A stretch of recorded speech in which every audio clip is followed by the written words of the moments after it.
जितनी भी हमारे अंदर गलतियां हैं वो विकार से होती हैं।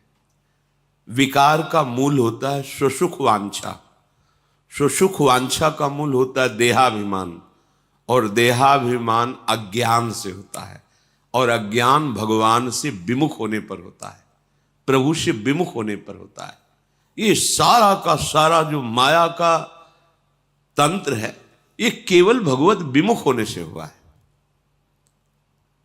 हमें प्रत्यक्ष देखते हैं, जहां हमारे हृदय में छुपाव कपट, वही माया नष्ट कर देती है। हृदयेश्वर से क्या छुपाव करना? तुम्हारी माया बाजी पसारी विचित्र, सुनि मुनि मोहे काकी कौन, कहे श्री हरिदास तुम हारे हम जीते तौ न तोड़। हरि यदि आप कहो कि तू बहुत गंदा है, तो मालिक ये माया किसकी है? आपकी ही है ना। बड़े बड़े ऋषि मुनि किसकी गोद में बैठकर आपको भूल जाते हैं? आपकी माया ना। तो है किसकी? तुम्हारी माया बाजी पसारी विचित्र, तो समझ में ही नहीं आती। और आप सदैव हमारा हित करने में लगे हैं, और मैं सदैव आपकी आज्ञा उल्लंघन कर रहा हूं। पर वाह मेरे प्यारे, आप मेरा साथ नहीं छोड़ रहे। यद्यपि आप हार चुके हो मुझे सुधारते सुधारते, मैं बिगाड़ते बिगाड़ते जीत गया हूं, फिर भी आप अपनी कृपा की बाण नहीं छोड़ते। आप हम पर कृपा कर ही रहे। ऐसा तो मेरे प्रभु का स्वभाव है। और आप प्रभु से भी छल कपट दुराव, अरे ये इतने कृपालु हैं, बस जैसे हो वैसे इनके सामने पे बस नहीं मानना।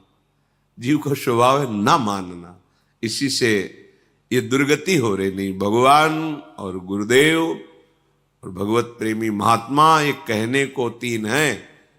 वैसा ही हृदय जैसा भगवान का, वैसे ही भक्तों का हृदय हो जाता है। क्योंकि भगवान कहते साधु हृदयम मह्यम, मैं साधु का हृदय बन जाता हूं। साधु का हृदय मैं बन जाता हूं, मैं ही हृदय बन जाता हूं। अगाध हृदय में करुणा होने पर भी जब आप कपट करते हैं, छल करते हैं, देखो अनंत जन्मों की बिगड़ी केवल धामवास से बन जाएगी। तुम कामी हो, क्रोधी हो, लोभी हो, मोही हो, कुछ भी, बस एक बात हजारों बार कहे, वैष्णव अपराध न बने, गुरु द्रोह न बने। बस तुम जैसे पड़े रहो। यहां पड़े रहने से भगवत प्राप्ति हो जाएगी, पड़े रहने से। अरे धाम है भाई, ये कोई तीर्थ थोड़ी है। तीर्थराज प्रयाग भी जहां मस्तक रगड़ते हैं, ईश्वर कोटि के महापुरुष जहां की रज की याचना करते हैं, उस परम पावन धाम में आप वास कर रहे हैं। कहीं वास करके साधु समागम है, साधु समागम के प्रभाव से भजन, रात दिन आपकी दिनचर्या भागवतिक, तो आपके लिए भगवत प्राप्ति कोई कठिन बात है क्या? परे हम देखते हैं कपट का जाल हम प्रभु से भी रखते हैं, गुरुदेव से भी रखते हैं। अपने हृदय की बात उनको नहीं बताते हैं। मन ही मन जो हमारे अंदर प्रेरणाएं आती हैं उसके अनुसार कार्य करते हैं।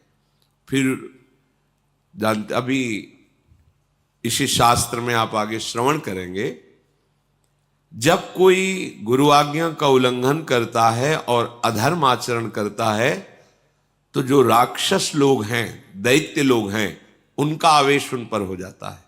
आगे प्रश्न आगे आएगा, जो अभी चरित्र सुनाएंगे उसमें आगे आएगा कि ये भीष्म कैसे मार सकते हैं पांडवों को, कैसे मार सकते हैं पांडवों के पक्ष को। तो दैत्य लोग कहते हैं युधिष्ठिर को, तुम्हें बिल्कुल निश्चिंत रहना चाहिए, हम सब तैयार हैं। ये अमुक भीष्म के हृदय में जाएंगे, ये द्रोणाचार्य के हृदय में जाएंगे, क्योंकि वो अधर्म का पक्ष लें, इसलिए मेरे उनके प्रवेश करने में कोई भय नहीं। अब भीष्म कार्य नहीं करेंगे, मैं कार्य करूंगा उनके शरीर में बैठकर। आश्चर्य हुआ कि हो, ये जो आज्ञाओं का उल्लंघन करते हैं उनकी बुद्धि इतनी भ्रष्ट हो जाती है। उन्हें बताया कि जो अधर्म आचरण करता है मेरे लिए खुला दरवाजा हो जाता है। मैं राक्षस उसके हृदय में बैठकर ऐसे आचरण कराता हूं कि अपनी पार्टी में सम्मिलित कर लेता हूं।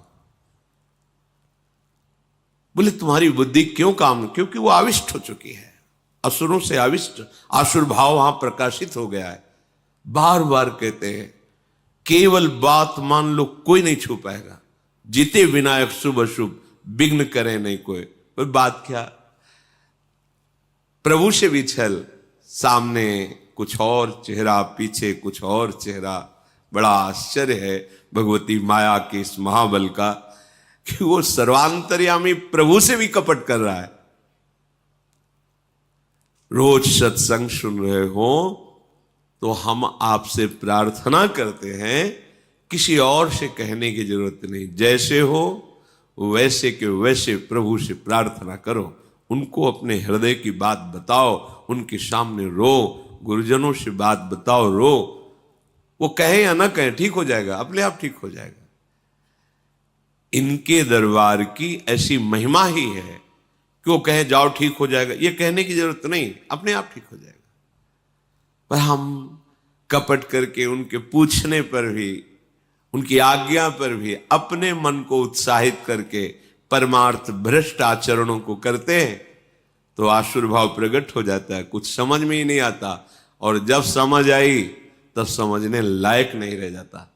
इसलिए रोज सत्संग सुनते हो, आप सबसे प्रार्थना है कि आप जो अधर्माचरण करेंगे उसका फल तो न्यून हो सकता है माना, पर इन दैत्यों का, इन असुरों का प्रवेश करने का रास्ता बन जाएगा। ये आसुर भाव, ये राक्षसी भाव तुम्हारे अंदर आकर फिर वो कृत्य कराएगा जो तुम बाद में कहोगे कि मैंने किया ही नहीं, पता नहीं कौन मेरे से करवा लिया।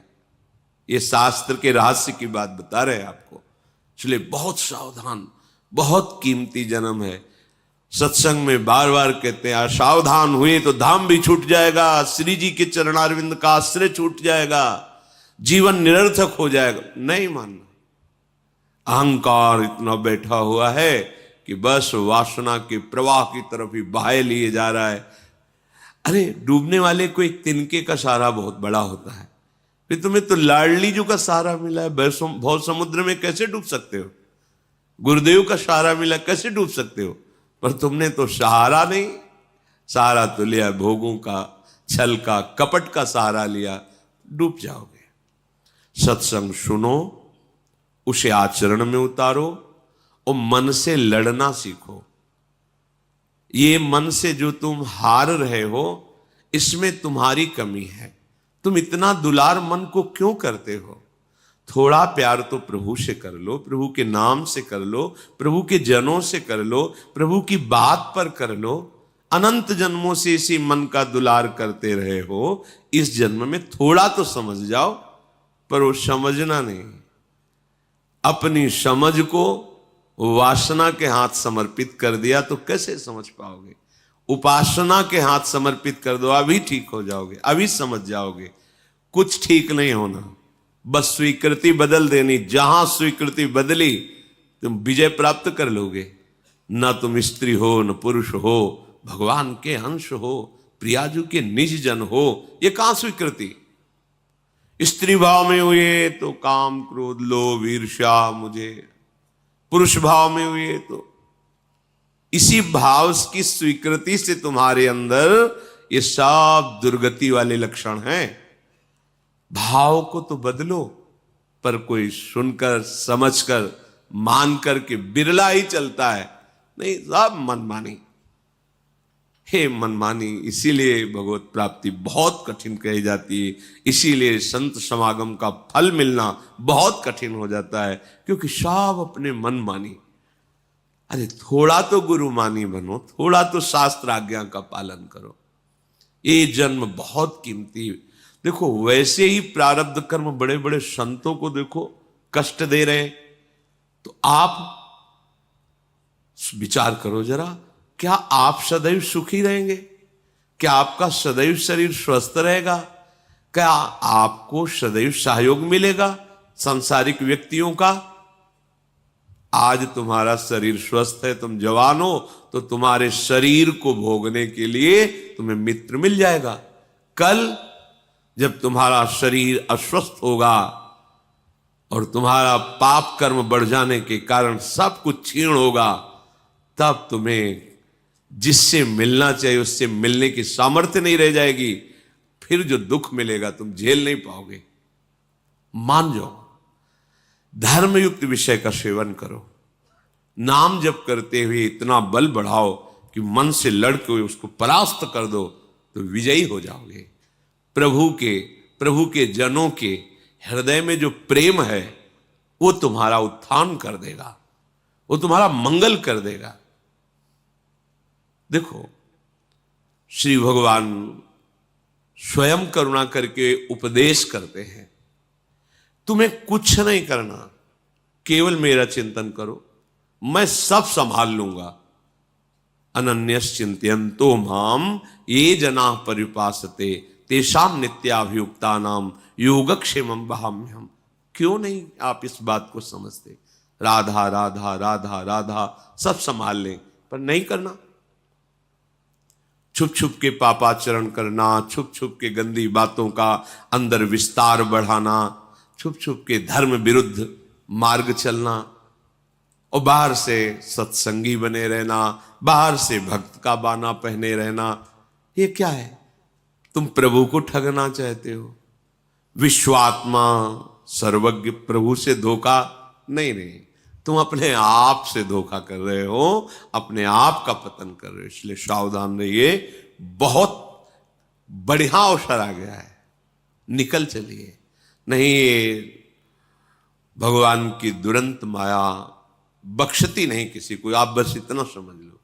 ये उसी को आगे निकलने देती, मार्ग दे देती है जो ईमानदारी से भगवान का आश्रय लेकर सत्य भाव से मार्ग में चलता है और चलने का अभिमान नहीं रखता है। माया रास्ता दे, निकल जाओ, नहीं तो ऐसे उसके पास जाल है कि कहीं से भी वो आपको गिरा सकती है, क्योंकि भगवान की है ना, किसी और की नहीं। जो भोजन है ये जीवन का एक बहुत बड़ा अंग है, हमारे प्राणों का पोषण होता है, और सूक्ष्म बात, इससे हमारे मन का निर्माण होता है। अगर हम अपवित्र भोजन, गंदे विचारों से युक्त बनाया हुआ भोजन, अधर्म के द्वारा कमाए हुए धन से भोजन, तो वो हमारे मन को वासना में कर देगा, मलिन कर देगा, और बुद्धि को निर्णय ठीक करने की शक्ति का अपहरण कर लेगा। अगर हम इस पद्धति से भोजन पाते तो हमारी बुद्धि प्रकाशित होगी और मन ठीक हो जाएगा। वैसे भी ग्रामीण कहावत में भी जैसा खाए अन्न वैसा बने मन, इसका बहुत बड़ा प्रभाव पड़ता है। तो धर्म से कमाए हुए अन्न को जब हम रसोई में अमनिया करें तो उस समय विषय वार्ता, विषय चिंतन नहीं होना चाहिए। अंदर ही अंदर नाम जप करो, भगवत चिंतन करो और विचार करो कि प्रभु को भोग लगाना है, चाहे गृहस्थ हो चाहे विरक्त। प्रभु को अर्पित करने की भावना में ही पवित्रता आ जाती है। छूना मत, श्री जी को भोग लगाना है, एक पवित्रता आ जाती है। और जब हम भोग लगा के प्रसाद पाए तो दूसरे हाथ का स्पर्श न हो, बाएं हाथ का स्पर्श न हो। जैसे जो लोग दोनों हाथों से ऐसे, ये बुद्धि को खराब करने वाला, ऐसे नहीं पाना चाहिए। बाएं हाथ को अलग करके दाहिने हाथ से, एक हाथ से ही भोजन पाने का विधान है, आराम से केवल नाम जप करते हुए। दूसरा, शब्द रहितम, भोजन पाते समय आवाज नहीं करनी चाहिए, मौन रहना चाहिए। नाम जप करो अंदर से, कोई पद चला लो, शांत हो जाओ। भोजन परोसने वाला रोटी रख दी, हल्ला मचा के ये ऐसा नहीं। वो जब आपके सामने परोसने आ रहा है, वो जो दे रहा है आपको आवश्यक है, ले लीजिए। नहीं आ रहा है, जितना आया है राधे श्याम पाली। गृहस्थी में तो स्वयं आपने बनाया, भोग लगाया, आराम से बैठ के नाम जप करते हुए पाइए। एक हाथ से पाए, दाहिने हाथ का ही प्रयोग होना चाहिए। दोनों हाथ स्पर्श होने से फिर वो अपनी बुद्धि को मलिन कर देगा, ऐसा शास्त्रीय सिद्धांत है। पात्र में एक ही हाथ का स्पर्श होना चाहिए। ऐसे प्राय जो लोग सत्संग नहीं करते, साधु सेवन नहीं, वो दोनों हाथों से ऐसे नहीं पाना चाहिए, शास्त्र निषेध। तो भोजन भगवत चिंतन करते हुए बनाएं, प्रभु को अर्पित करें, और जब प्रसाद पाए तो मौन रखें। उस समय प्रसाद के समय बोला नहीं जाता, बातचीत ये वो ऐसा नहीं। किसी की तरफ देखो मत, अपने प्रसाद की तरफ देखो, सावधानी रखो, एक एक कवल में भगवत नाम जप, राधा राधा राधा। उससे क्या होगा, आगे कह रहे हैं, क्षमस तारणाय वही, अपने को तारने की और दूसरे को भी तारने की बुद्धि उसके अंदर प्रकट हो जाती है। हम लोगों की आज जो बुद्धि मलिन है ना, मनमानी आचरण करने का आदेश कर रही है, उसका कारण यही है। बहुत तरह से हम अपनी बुद्धि को अपवित्र करते रहते हैं। आहार पूरे जीवन का आधार है। भोजन ठीक है तो सब ठीक हो जाएगा। भोजन धर्म युक्त कमाए हुए धन से भगवत चिंतन करते हुए रसोई में अमनिया करके भगवत अर्पित करके प्रसाद स्वरूप मौन धारण करते हुए नाम जप करते हुए प्रसाद को एक हाथ से पाना। इससे क्या होगा, कह रहे हैं सात क्षमस तारणाए वही, वो अपने को भी तारने में समर्थ है और दूसरे को भी तारने में समर्थ हो जाएगा। क्या होगा, उसकी बुद्धि भगवत परायण हो जाएगी। और इसके विपरीत जूता पहने हैं। अब जैसे आप समय देखो कलयुग का, आप जैसे भोजनालय में कहीं, जिन्हें होटल आदि कहते हैं, वहां पाने गए तो आप जूता थोड़ी उतारते हैं, हाथ थोड़ी धोते हैं, कुल्ला थोड़ी करते हैं, पशुवत आचरण। ऐसे ही जूता पहने हुए, ऐसे क्या कैसा बना हुआ है, कोई निर्णय नहीं, तो बुद्धि कहां जा रही है? देखो ना, केवल धर्माचरण की तरफ बुद्धि जा रही। शास्त्र युक्त इंद्रियां शांत, भगवत चिंतन परायण, धर्म युक्त चेष्टाएं, ये सब केवल कहने में रह जाती, जीवन में आचरण में नहीं आ पाती, क्योंकि आहार विहार ही ठीक नहीं है। यही मूल है। बड़े बड़ी पवित्र बुद्धियों को भी आहार दूषित जाने पर भ्रष्ट आचरण हो गया। आहार बहुत बड़ा बल रखता है। जिसने कभी जीवन में मदिरा एक बूंद भी जबान में नहीं रखी, और जिसने कभी किसी की निंदा नहीं की, और जो विधि पूर्वक शास्त्रों का स्वाध्याय करता है और नाम जप करता है, वो पूरे विश्व को तार देगा, अपने आप को भी और पूरे विश्व के तारण करने की सामर्थ्य रखता है। ये साधारण बात नहीं है। जो आजकल के नवीन अवस्था के बच्चे खिलवाड़ में मदिरा को पीते हैं, क्या है, जिसके मुख में कभी जीवन में मदिरा नहीं गई है, किसी प्रकार से किसी की निंदा नहीं की, दोष आरोपण नहीं किया, और जो शास्त्र स्वाध्याय भगवान नाम जप करता है, सहज में मन शांत होकर उसका भगवदाकार हो जाता है। पूरे विश्व तारने की तात्पर्य है कि अगर पूरा विश्व उसकी बात मान ले, उसका आश्रय ले ले, तो उसका कल्याण करने में वो समर्थ है। यह हव्य, यज्ञ और काव्य, श्राद्ध, जितनी भी वस्तुएं हैं, ऐसे भजन करने वाला सबको पाने का अधिकारी है। यदि ऐसे जिसने कभी मदिरा नहीं, कभी मांस नहीं, शास्त्र स्वाध्याय, नाम जप, भगवत परायण, उसको दिया हुआ दान ऐसे सफल होता है जैसे प्रज्वलित अग्नि में दी हुई आहुति। साधु को कभी किसी अस्त्र से किसी पर प्रहार करने की जरूरत नहीं होती। मन्यु प्रहरणा विप्रा न विप्राहा शस्त्र योधिना निहन्युर्मन्युना विप्रा वज्रपाणि दिवासुरान। साधु का अस्त्र है क्षमा। वो किसी लोहे या धातु से बने हुए हथियारों को पास रखकर उनसे प्रहार नहीं करता। जैसे त्रिभुवनपति इंद्र के हाथ में वज्र विराजमान है और जिस पर प्रहार करें अमोघ है, ऐसे साधु का असंतुष्ट हो जाना अपराधी को नष्ट कर देता है। अस्त्र की जरूरत नहीं, मारने की जरूरत नहीं, मुस्कुराने की जरूरत है। ध्यान रखना, अगर कोई साधु नाराज होकर तुम्हारे अपराध पर तुम्हें कटुवचन बोल दे, दंड विधान कर दे, तो जय मनाना, भगवान तुम्हारी जय हो, तुमने निर्मल कर दिया। और अगर वो मौन होकर के निकल जाए तो घबरा जाना, फिर तुम्हें कोई नहीं, वो वज्र जैसे अमोघ, ऐसे यहां कह रहे। वज्रपाणि दिवासुरान निहन्युर्मन्युना विप्रा। वो उपासक, वो साधु, उसी